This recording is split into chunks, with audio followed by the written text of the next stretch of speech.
og velkommen til vores podcast-serie, som hedder Rundt om mistrivsel. Det er en podcast-serie, som vi starter med den her første, som er en lille intro. Og der vil være rigtig meget information om, hvad er mistrivsel. Det er simpelthen for, at forældre skal blive klogere på deres børns trivsel. Og vi vil prøve at guide jer igennem, så man kan få en oplevelse af, hvad man som forældre skal lægge mærke til, og hvad man kan se og gøre, når man opdager ens barn i mistrivsel. Ja. Vi vil også kunne invitere jer lyttere til at sende spørgsmål herind, som vi også kan tage op. Og så alt efter, hvor mange der kommer, så sorterer vi selvfølgelig lidt i, hvad er relevant i den her episode. Annelle og jeg, vi startede Trivselsrådgiverne Danmark. Det gjorde vi jo egentlig af mange årsager, Annelle. Og det vigtigste for os, det var i hvert fald at være med til at give nogle forældre ro i maven, og hjælpe andre videre for de problematikker, de kunne stå i. Ja. Og så også det der med at komme ud og hjælpe forældrene, altså hele familien samlet, det var nok det, der egentlig gjorde det her, vi skal sætte ind, og der har vi nogle gode kompetencer, ikke? Ja, så er det jo ret nyt, men vi to har arbejdet sammen længe, så derfor så er der også noget fælles erfaring og fælles viden, som vi også gerne vil dele ud af. Fordi det er jo faktisk sådan, så du og jeg, vi har arbejdet sammen på det behandlings- og opholdssted, jeg startede i 2009. Og det er for børn og unge, som jo er forskellige årsager i mistrivsel. Ja. Og modsat det, vi egentlig sidder med nu, så er det jo børn, der ikke bor sammen med deres forældre. Og der vil vi jo gerne ud i familierne og nå at fange den mistrivsel, der kan være, inden at man det vokser op over hovedet på en, kan man sige. Ikke? Jo. Så vi har et helt klart stort håb for, at ting kan ændres, og at ting kan blive bedre. Og det er jo den væsentligste årsag egentlig, ikke? Jo. At det tror vi simpelthen på. Jeg vil sige, om mig selv, så har jeg også været mange år i psykiatrien, og arbejdet i ungdomspsykiatri i 7 år, som også giver en god ballast med, når vi snakker trivsel. Og af uddannelse, så er jeg faktisk pædagog, og så er jeg læst til organisationspsykolog, og så har jeg også taget en masse terapiuddannelser af forskellige art inden for mentalisering og det psykodynamiske og lige nu det narrative. Ja. Ja. Og som du nævnte, så har vi jo arbejdet sammen på det her behandlingshjem. Så det er jo der, hvor min største behandlererfaring den er. Ja. Og så har jeg også selv noget uddannelse med mentalisering. Og så noget af det, jeg godt kan lide, det er jo det her med legen og fantasien, og få det med ind i terapi. Ikke? Og så der synes jeg jo også, at vi komplementerer hinanden meget godt. Helt sikkert. Og jeg tror, jeg er meget optaget af det der, at man kigger hele vejen rundt, og at man husker, at der altid er en vej ud. Der er altid en vej til udvikling. Ja. Og jeg tror at også, det er noget af det, vi også har stået og set på i vores samarbejde. Det er den her følelse af magtesløshed, som man som forældre kan stå i, når man har haft et barn, der har mistrives, eller følt, man har prøvet at råbe folk op for at få noget hjælp. Og det er også der, hvor vi tænker, nu vil vi ud der. Så tænker jeg også, at det er måske også vigtigt her for en af en væsentlig årsag til, at vi to sidder her nu og har startet det her. Det er jo faktisk også den der stigende, bekymrende, som vises i alle statistikker i øjeblikket af mistrivsel blandt børn og unge. Ja. Altså at vi er helt oppe på 20% af vores børn og unge, der mistrives bare i skolealderen, er jo ret så bekymrende, fordi det kan have så store konsekvenser for resten af ens liv. Ja, og på familien som helhed. Fordi hvad skal de så gøre? Hvad stiller man op, hvis man har et barn, der mistrives? Det næste, som der også er, det er jo også forældrene. Men jeg tænker, eller man kan jo ikke sige, at det kun er et barn, der er i mistrivsel. Hvis et barn er i mistrivsel, så har man en familie i mistrivsel. Fuldstændig. Det er jo store konsekvenser, fordi man bekymrer sig om sit barn, man tænker på sit barn, og man tager på arbejdet i en periode og tænker, hvordan går det, mens jeg er væk? Det er jo hele tiden som forældre i et dilemma af, skal jeg være det ene sted? Skal jeg passe mit arbejde og have min opmærksomhed der, eller skal jeg have min opmærksomhed på det derhjemme? Så man er jo faktisk som forældre konstant ramt af dårlig samvittighed, fordi du vil egentlig altid svigte et sted. Eller føle, du svigter et sted. Føle, man svigter et sted, ja. Det er også ret hårdt at stå i. Når vi så snakker også om mistrivsel, så synes jeg også, det er værd at sige, at i dag i dagens Danmark, så er det jo sådan, så 15% af vores børn og unge, de har én diagnose eller flere, når de er fyldt 18 år, eller inden det fyldte 18 år. Det svarer faktisk til hver 7. barn. Det svarer faktisk til hver 7. barn. Det er rigtig, rigtig hårdt at tænke over, at det kan være sådan at være et dansk barn. Den anden ting, der er med diagnoser, der er, at de er jo ret gode til at sige noget om, hvad kan hjælpe her? Hvad kan man sætte ind med? Hvordan kan man gøre det nemmere i barnets hverdag? Den anden del er jo også, at det er en stigmatisering. Og er det egentlig sundt? Eller skal vi prøve at se på, hvad er det, der er problemet? Er det barnet, der er problemet? Eller er det i omgivelserne, problemet er? Og jeg tænker, hele den der, det er jo en lang diskussion og refleksion, man kan have om, hvordan man anskuer det. Men jeg tror i hvert fald, det er vigtigt at have et meget åbent mindset for, at der er mange faktorer, der spiller ind. Ja, for et er at have fået diagnosen. Noget andet er, det ved vi jo godt, det har også været op i medierne over en længere tid. Der er enormt meget ventetid på bare at komme igennem til en diagnose. Jeg tænker, alt det op til, at man har fået diagnosen, ligger også meget frustration og en følelse af, kan man stole på systemet, på samfundet, på dem, der skal hjælpe en. Som jo også kan fylde på mere mistrivsel, hvis ikke man når at gribe det. Ja, og det taler jo også rigtig meget ind i, tænker jeg, Anella, det der med, at det er jo ikke bare tal, og det er jo heller ikke bare statistikker. Det er faktisk levende små mennesker, børn og unge, der står bag alle de her tal, og ikke har det godt. Som ikke er glade i deres hverdag, som har langt imellem, at de klubgriner og synes, at kæft, det her, det er skønt. Ja. Altså børn og unge, som faktisk også har brug for ikke at stå alene. Men som faktisk står alene, kan stå alene i en mistrivsel. Også fordi, at de ofte ikke får det rigtig delt jo. Hvad er det, der er årsagen til, at de mistrives? Ja. Der er jo også den del i det, tænker jeg, med nogle af de børn og unge, og det er jo så primært unge, når de mistrives. Hvad er deres egne håb for fremtiden? Kan de få en uddannelse? Kan de få et job? Har forældrene håbet for dem? Kan de løfte det håb? Eller er de lige så bekymrede? Så der ligger jo rigtig meget ud over bare det at være i den her mistrivsel. Det gør der bestemt. Og så er der jo det, når vi så snakker om det her, som er så komplekst, som det nu engang er. Det er, vi har jo heller ikke en enkelt knap, man bare lige kan skrue på. Det ville være fantastisk. Og så det her i trivsel, så har vi fået børn og unge i trivsel. Det er jo faktisk også noget, som nogle gange kan gøres med meget få ting, og andre gange, så kræver det jo noget mere. Ja.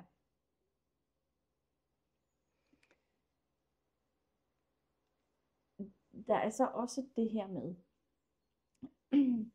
at for nogen er det jo, sidder jeg sådan lidt og tænker, for nogen er det meget normalt, at man trækker sig lidt, eller man har brug for en pause, eller man sidder og gamer i 5 timer, når man kommer fra skole. Og det er der i nogle familier, hvor det er blevet normalen, og andre familier, der er det næsten en rød alarmknap, der blinker. Så det er jo også at finde ud af, hvad er det sunde? Hvad er den sunde trivsel? Hvad er den gode trivsel ind i det? Det bliver jo meget bredt. Men der er jo også det der, Anella, altså vi kommer jo alle sammen ind i perioder, hvor vi har det mindre godt. Der sker noget, vi bliver følelsesmæssigt ramt, vi trækker os lidt, og det gør vi i en periode, og så kommer vi ud og frem igen og blomstrer igen. Der er også noget i det, som er normal udvikling. Ja. Altså der er jo nogle udviklingstrin og nogle udviklingsstadier, hvor man kan sige, at så søger man lidt ud, og så kommer man tilbage igen. Altså lige så sammenligneligt med det lille barn, som skal lære at gå, og så starter med at gå et par skridt, og så er tilbage igen mellem mor og far, og en dag er de lidt mere modige og tør at gå lidt ud og se og opdage, for hele tiden at vende tilbage igen til den her trygge base. Så det du mener, der har fundet sig nogle strategier allerede fra tidlig barnsben igennem de stadier? Både det, ja, men også at det er meget naturligt, også for skolebørn, også for teenager, også for os voksne, at når vi skal ud og lære nye ting og søge ud mod nye ting, så er vi opmærksomme, vi er begejstrede, vi er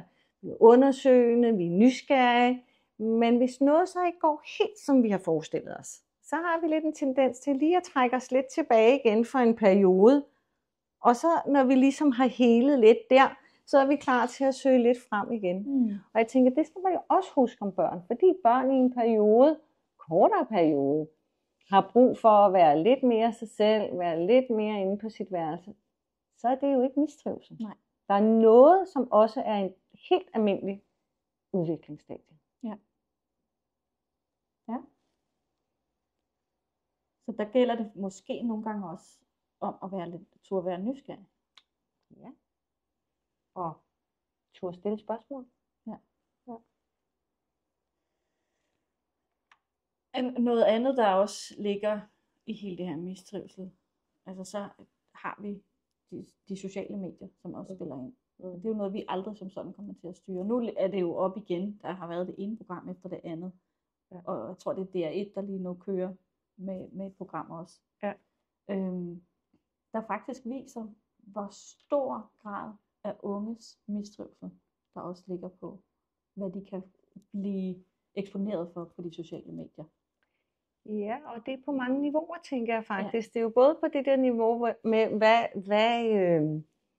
hvad sammenligner man sig selv med. Og så er det jo også på det der niveau omkring, hvem henvender sig til en. Altså, hvad kan man overvældes af at få?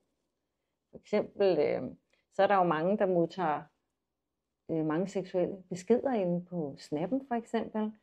Og hvad gør man med det, hvis man også er bange for, at ens forældre lukker det ned? Ja. Så det hele, det er jo det der... Eller bliver vrede på en. Eller bliver vrede på en. Ja. Der er mange.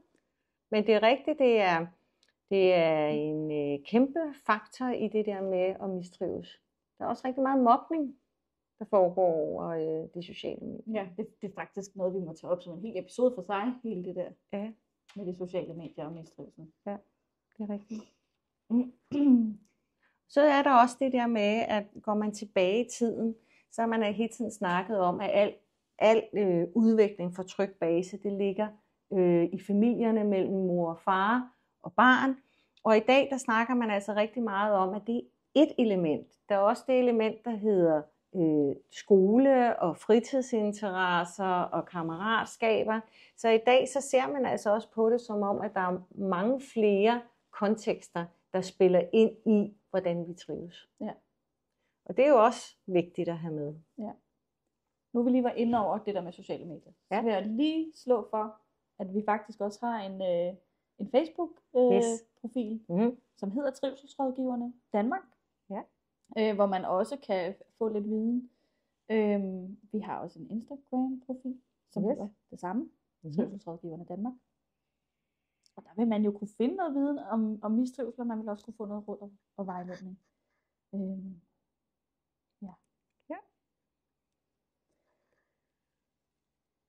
Og det er primært for forældre. Det er jo ikke for unge, er måske ret vigtigt lige at sige. Det er måske ikke for børn og unge selv, der skal ind og søge viden om mistrivsel. Det er primært til forældrene. Ikke primært, det er kun til forældrene. Ja. Det man ved noget om, og noget af det man har forsket rigtig meget i omkring mistrivsel, det er, at man ved faktisk, altså der er meget evidensbaseret, men man ved, at i dag så er det sådan, så børn, som er i mistrivsel i længere tid, kan få ret store konsekvenser på sigt. Det kan betyde, at de ikke er i stand til at passe deres skole, det at de ikke kan få en uddannelse, at de får svært ved at indgå i sociale relationer på deres arbejdspladser, derfor ikke kommer ud og arbejde så meget. Det er meget omfattende, hvilken betydning det kan have. Det er jo også derfor, vi slår et ekstra slag for det i øjeblikket. Ja, men også altså både det, fordi det er jo generelt kan blive sådan et helt samfundsproblem, men der er også det her med, hvordan får man så håbet op igen. Ja. Fordi håbet kan ret hurtigt blive slukket, hvis man ikke kan få den her uddannelse, eller det lige præcis tager næsten 10 år ekstra for at få færdiggjort en 9. Og få den afgangseksamen. Men hele tiden hjælpe med at få det håb op igen på, at der ikke, ligesom du sagde, at vi har ikke en knap, og det er det samme med tid. Man kan ikke sige, inden for den her rumtid, der er man ude af sin mistrivsel og tilbage i trivsel. For det er så individuelt. Ja. Men der er jo ingen tvivl om, at jo hurtigere man sætter ind, desto kortere tid, og jo hurtigere er man tilbage i trivsel. Ja. Og så vil jeg så sige, der er jo altid håb. Altså, jeg har ikke oplevet noget endnu, hvor jeg tænker, det er helt håbløst. Har du det? Nej, det har jeg faktisk ikke. Der er noget, hvor jeg tænker, okay, der skal vi lige bruge lidt ekstra tid. Og så skal du være lidt mere kreativ. men jeg har heller ikke oplevet noget, hvor jeg tænker, det giver jeg helt op på, eller det har jeg oplevet andre give fuldstændig op på. Du nævnte indledningsvis, Anella, noget med lytterspørgsmål. Ja. Måske skulle vi uddybe lidt mere om det. Ja, det er jo noget, jeg rigtig meget glæder mig til, der kommer. Ja. Altså, vi håber på, at det kommer. Ja, jeg satser på, at det kommer. Vi satser på, at det kommer. Ja, lytterspørgsmål kan jo være alt om det her mistrivsels noget. Altså, som forældre har brug for at spørge om, eller og det skal jo lige sige, jeg tror endda, du også sagde det i starten, vi har jo ikke det endegyldige svar. Så meget af det vil jo være lige så meget en undersøgelse, vi to gør, for at finde ud af, hvordan kan vi give et svar. Det kan også være men vi har alligevel ret mange års erfaring, når vi lægger det sammen. Det har vi. Og nogle gange bliver man også klogere, når man sidder og taler sammen. Ja, jeg tror faktisk, jeg sad og regnede på det her. Jeg tror faktisk, vi har 50 års erfaring sammen. Det er noget, trods alt. Og ellers så er det jo også sådan, så vi læner os meget op af forskning og nyere forskning. Og den evidens, der er bag det. Og bruger det i vores snakke her også. Fordi det kan godt være, at man gjorde noget dengang, da vi to startede. Men i dag er der altså kommet rigtig meget nyt til, som jo også er værd at kigge på og blive klogere på sammen, som du siger. Og der kan det jo altså også godt være nogle gange, at vi vil invitere en gæst med, som måske har noget mere af viden og erfaring inden for det spørgsmål eller det emne, som både kan gøre os klogere, men også lytterne klogere. Ja, det vil i hvert fald ikke være hver gang, men en gang imellem. Hvor man kan sende spørgsmålene til spørgsmål@trivselsrådgiverne med 2 a'er.dk. Ja. Det kan være, vi skal gentage den. Det er spørgsmål@trivselsrådgiverne.dk, og rådgiverne er med 2 a'er. Jeps. Vi er også der, hvor vi snart skal til at runde af. Ja. Og næste gang, vores næste episode, vores episode 2, det her var jo episode 1. Ja. Vores episode 2, der vil vi snakke lidt mere om, hvordan man kan spotte mistrivsel. Det vil vi.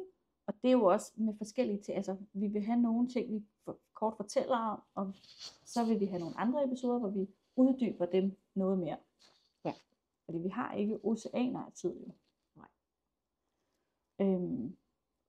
Og det vil jo kunne give forældrene lidt vejledning i, hvad er det, jeg skal kigge efter, hvis jeg har en lille anelse om, at der er mistrivsel hos mit barn eller hos min unge. Og måske også parkere noget bekymring nogle gange. Ja. Altså, så det vil både være en guidning til, hvad skal jeg lægge mærke til? Hvad skal jeg lægge særlig mærke til? Ja. Hvad skal jeg hente på? Ja. Og være sådan set okay for en periode. Ja. Det skulle gerne give lidt mere ro i maven. Det kan også være, at man lige pludselig tænker, okay, mit barn er egentlig helt ganske normalt. Det kunne jo være fantastisk, at det var det, ikke? Ja. Som jo også er noget af det, vi gerne vil kunne give ro til. Mm-hmm. Bestemt. Og så tredje episode, det ved vi også, hvad det er. Det Ja. er hyppige årsager til mistrivsel. Ja. Og så igen, der vil vi også komme ind på de hyppige årsager, men vi vil også bruge nogle andre episoder på at folde dem mere ud. Så derfor er det ret vigtigt, at man følger os, så man ved, hvornår vi lægger de næste episoder op, og så man kan følge med. Og hvis man tænker, at det her var noget, jeg virkelig godt kunne bruge, eller kender andre, der godt kunne bruge det her, så vil det være en rigtig god idé at dele de her episoder. Og dele vores podcast. Ja. Og vores Facebook-gruppe. Ja. Og vores profil på Insta. Ja. Det vil i hvert fald være dejligt. Specielt for dem, der kan bruge det. Ja. Så skal vi sige på genhør. Ja, på genhør i næste afsnit. Tak for denne gang.